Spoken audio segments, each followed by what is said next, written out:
Saudações, sejam bem-vindas, sejam bem-vindos. Vamos falar um pouco então de literatura, um canal de literatura, e falar de filosofia, ou seja, de ficção filosófica, ou seja, ficção, literatura e filosofia, pensamento humano, né? Então nós já falamos do Nietzsche, o Friedrich Nietzsche, que é um autor alemão, né?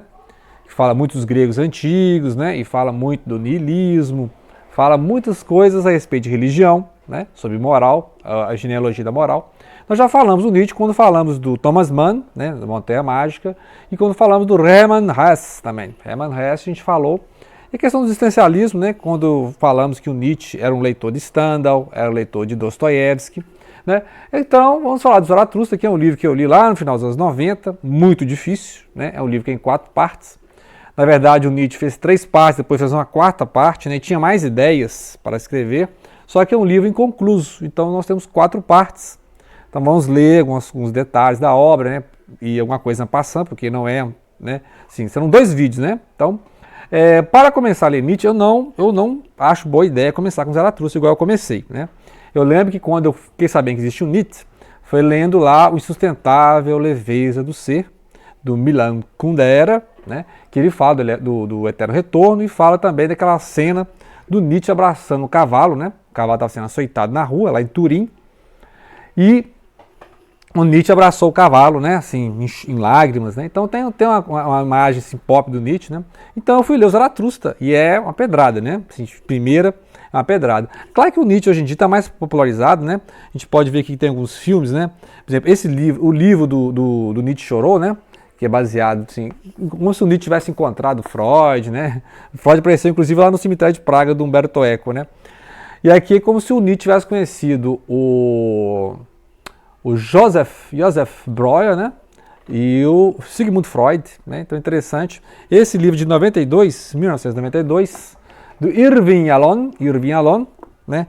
E tem um filme de 2007, né? Então, a dica de leitura, depois nós podemos falar desse livro, né? Não é o objeto do vídeo hoje. E tem filme brasileiro, né? Do Júlio Bressani, 2001, Nietzsche em Turim. Tem uma curta-metragem de 2013 chamada Meu Amigo Nietzsche, também brasileiro, né?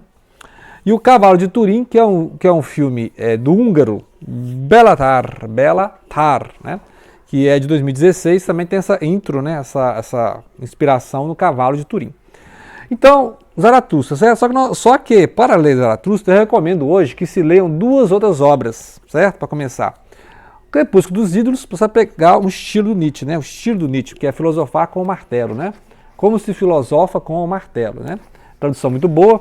Então, aqui tem falando de Sócrates, né? A questão da razão da filosofia, a questão do mundo verdadeiro, a questão da moral como monte de natureza, a questão dos melhoradores da humanidade, ou seja, Nietzsche desconfia dos melhoradores da humanidade, né? Quem quer melhorar, né?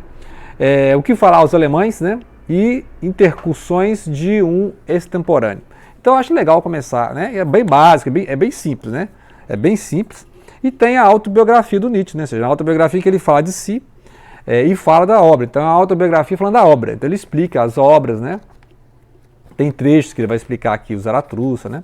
Então é interessante começar então com essas 2 obras, né? Que são aforismos, né? Assim, o Nietzsche não tem um sistema, ele trabalha com aforismos, ideias. Vão pululando ideias, ele vai escrevendo, né?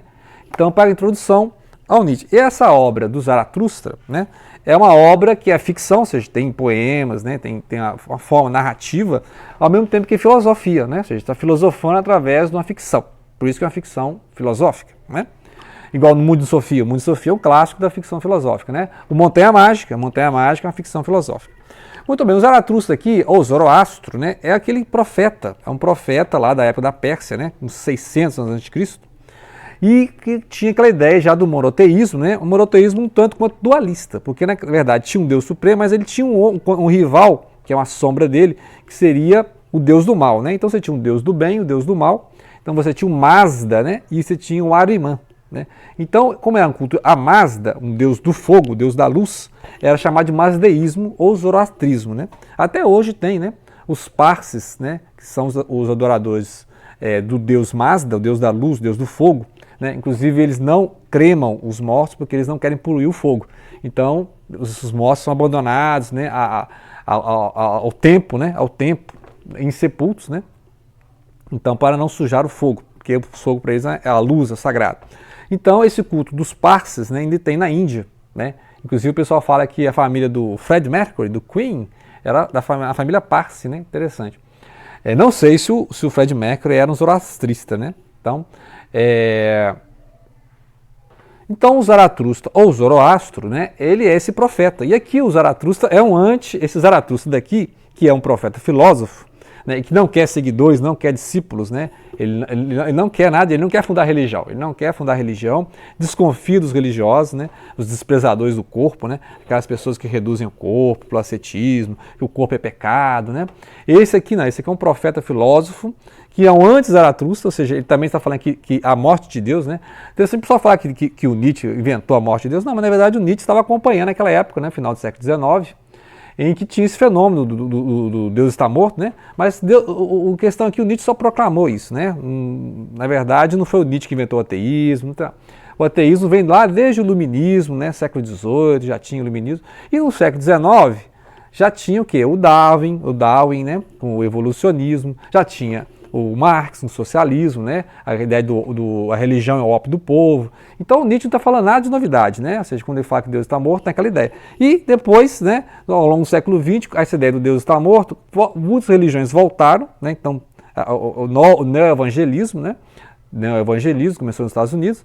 E como o pessoal não acredita mais em Deus, acredita em qualquer coisa, né? Saci pererê, mula sem cabeça, gnomos, duendes, né? Então, fadinhas, então é essa coisa. Então, não crê mais em Deus, começa a crer em qualquer coisa. Então, tem essas duas correntes. Então, teve um ressurgimento da religião e o pessoal que foi para o esoterismo, né? Um freestyle, né? Um freestyle da religião, misturando um pouco de budismo, um pouco de cristianismo, um pouco de espiritismo e tal. Mas, quando Nietzsche está falando que Deus está morto, é que a ideia de que é preciso criar novos valores, né? Então, se constata que a religião, né? A religião decaiu na época, então é preciso criar novos valores. Por isso que ele fala que o homem é uma ponte estendida sobre o abismo entre o macaco e o super-homem. O super-homem aqui é o trans-homem, o trans-humano, ou seja, o Übermenschen, ou seja, além do homem. Então não é o super-homem no sentido do Clark Kent, lá o Superman, né? Da ficção, não, da DC Comics, não. É outra coisa. Então, o Übermenschen é aquele além do homem, né? Ou seja, aquela superação do homem. E aí o Nietzsche aqui no livro vai falar de forma ficcional, né, poética, as várias ideias que ele tem, né. Então o Zaratustra é um homem que aos 30 anos foi para a montanha meditar, né, tipo um profeta lá, uma seta hindu. Os hindus têm isso, os samanas, né, a gente viu aí no livro do Siddhartha, do Hermann Hesse.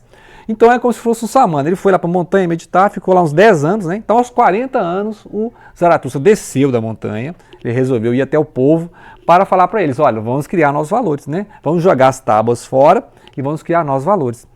Então aquelas velhas tábuas da lei vamos jogar fora e criar novos valores. E aí vai falar das 3 metamorfoses, né, do camelo, que suporta o peso, a seriedade, né, e aquele do camelo vai virar o leão é aquele que a vontade de potência, e depois a afirmação da vida, que é a criança, né? A criança está pronta para a vida. Então a metamorfose que ele propõe é do camelo, leão e a criança, né? A criança é o grande sim à vida. Então a ideia do Nietzsche Zaratustra aqui é superar o niilismo, que para ele o niilismo é a negação da vida, a negação do corpo, que ele vê na religião. Então ele acha, né, o niilismo como a negação que a religião faz da vida em prol de uma vida futura, né? A vida no além, no paraíso, no purgatório, etc. Então é essa a crítica do Nietzsche, né? E a ideia de niilismo também que tem aquela de não ter valor algum, né? E deixar a vida levar. Então é o niilismo da vida levar.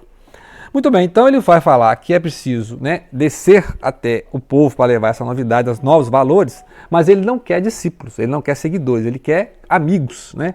Então o Zaratustra veio fazer amigos. Muito bem, aí ele vai ir contra os niilistas, ele vai contra os desprezadores do corpo, ele vai contra aqueles pregadores de virtude, né, aquelas pessoas que estão pregando virtude, vai falar que a solução para o niilismo é a vontade de potência, ou seja, a reafirmação dos valores da vida, valores do ânimo, né, do positivo, né, a aceitar o momento, né, a pensar no agora, tem uma coisa até budista, né, essa ideia de pensar no momento, viver o agora e não ficar carregando a história na cabeça, né, o cemitério na cabeça. E aí vai ter na parte 2, vai ter o grande conto, o canto noturno, né, o canto da noite, e vai falar dos poetas. Os poetas mentem demais, né? Os poetas inventam um monte de fábulas, fantasias, né? Uma coisa que o Platão também fala. O Nietzsche não gosta do Platão, mas é uma coisa que o Platão tinha também de falar, que os poetas inventam demais, por isso que os poetas não podem estar na república, que os poetas vão corromper a juventude, né? Na parte 3, ele já entra na questão do eterno retorno, né? Que é para o Nietzsche a ideia do eterno retorno é que o tempo é circular, né?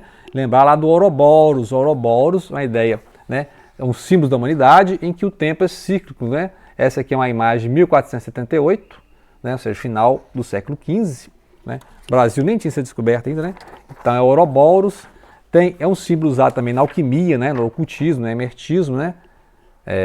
Então essa aqui, que a moderna, a ilustração moderna do Ouroboros é essa cobra, essa serpente que vai consumir a si mesmo, ou seja, o tempo circular, que é o contrário do masdeísmo, do zoroastrismo, do Zoroastro, do Zaratustra, que lá na Pérsia falava que o tempo é linear, né? Igual a influência que ele teve sobre o judaísmo e o cristianismo, né? Ou seja, há essa influência assim, do grande criação e até uma grande destruição, uma grande redenção, é uma ideia do Zoroastro, né? Que está também no judaísmo, também está no cristianismo, a ideia do tempo, o tempo linear. Ou seja, há uma criação, né? Há uma decadência, e aí vem um salvador, né? Uma restauração, ou seja, o bem contra o mal, e no final vai ter o juízo final e os bons serão salvos, né? Uma coisa assim, em resumo. Então é uma ideia masdeísta, é uma ideia assim, do bem contra o mal, é um dualismo, né? Ou seja, é uma ideia que em algum momento é que o bem vai vencer o mal, porque o mal está em grandeza em relação ao bem, né? Ou seja, são com as duas forças, o lado escuro da força, o lado claro da força, então eles estão em equilíbrio, né? E em algum momento que é na redenção, ou seja, no julgamento final, o mal será apartado da criação e aí virá a salvação dos bons, né? E o mal será afastado. Então é uma ideia masdeísta. Aqui é o contrário, aqui o Nietzsche está falando, né? Aqui para o Nietzsche é o eterno retorno do mesmo, né? Ou seja, tudo volta, o tempo é circular, tudo que é voltará, e é um eterno agora, né? Agora que sempre vai repetir isso aqui. Então é retorno do mesmo, e aí ele tem a visão, né? Ele está lá na montanha, ele tem a visão do pastor que se sufoca com a serpente na garganta, né? A visão que ele tem. E aí ele está subindo a montanha com o peso da seriedade, o peso da gravidade, né? O espírito de gravidade, que é um anão que está nas costas dele, né, que pressiona ele para a terra, né, a gravidade, né, podemos dizer assim, o espírito de gravidade, de seriedade do homem virtuoso, né, o homem virtuoso, grandes virtudes, né, e aí ele prega, né, que tire-se as antigas tábuas, né, vamos acabar com as antigas tábuas e vamos criar novas tábuas, né, e aí a canção do Eu Te Amo, ó Eternidade. Então essa aqui é a parte que ele escreveu, as 3 primeiras partes que ele escreveu, né. E aí depois, um tempo depois, né, ou seja, esse aqui ele foi escrevendo ali em 1883, 85, em 85 ele vai publicar a 4ª parte, que nós vamos falar no próximo vídeo, né, aí nós vamos fazer mais contexto, porque aí já ampliou mais, porque na 4ª parte ele vai falar de outros assuntos, né, continuando essas teorias e, claro, aperfeiçoando a parte poética, né, com certeza. Então, basicamente, nessas partes, ele vai trabalhar, né? As 3 primeiras partes nós analisamos hoje. Ele vai falar então das 3 metamorfoses, né? A questão de não querer discípulos mais amigos. Ele vai falar da vontade de potência contra o niilismo, contra os desprezadores do corpo, né? Contra os virtuosos, né? Tal. E aí na 3ª parte ele vai falar do eterno retorno, ou seja, ó, eu te amo a eternidade, né? Ou seja, o tempo retornando-se, né? Contra essa ideia do tempo linear cristão, né? Então, que é uma ideia, lembrar que o Nietzsche ele tem muito conhecimento pré-socrático, né? Ou seja, o pessoal antes do Sócrates, antes do Platão. Então, ele assim, é um cara estudioso de Grécia Antiga, né? A Grécia Clássica, né? Inclusive ele escreveu falando sobre isso, né? O Apolíneo Dionisíaco, né? Então, vai falar mais sobre isso. No próximo vídeo eu vou então abordar a parte 4ª, né? A 4ª parte do Assim Falava Zaratustra e algumas dicas de leitura, com certeza, né? Então, grato pela atenção. Não deixem de compartilhar.